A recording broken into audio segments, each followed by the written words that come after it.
It's time now to clear the air, and perhaps Mitt Romney really has been lulled into a false sense of his own candidacy following the Republican primaries.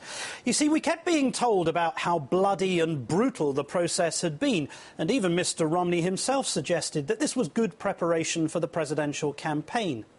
But it's worth noting that Romney succeeded against some of the most mediocre and undistinguished candidates that we've ever seen. I mean, there was this guy on the subject of foreign affairs. President Obama called for the removal of Gaddafi. Just want to make sure we're talking about the same thing before I say, yes, I agreed, no, I didn't agree. I do not agree with the way he handled it for the following reason. No, that's a different one. Then there was this guy explaining which government departments he planned to close. The education, the commerce, and let's see, I can't. The third one I can't, sorry. Oops. You see, these bumbling and stumbling characters now help us understand how Mitt Romney won the nomination.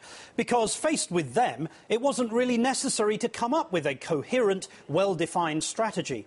But now, America wants to know what Mitt Romney actually believes, what he'll do, what he plans for the country. And what do we get on a hot topic like immigration that is dominating political discussion? Virtually nothing. In fact, he hid in front of the aircraft yesterday as the decision was announced, and just a few hours ago in Virginia offered a few words that could well have been taken from any of his stump speeches over the last 12 months. Now the Supreme Court's looked at it, and what we're left with is a bit of a muddle. But what we know is the president failed to lead. Is that really the response of a man who is qualified to become commander-in-chief of this great nation?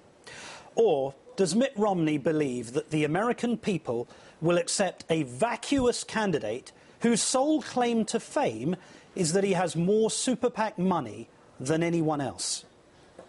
I fear it's probably the latter.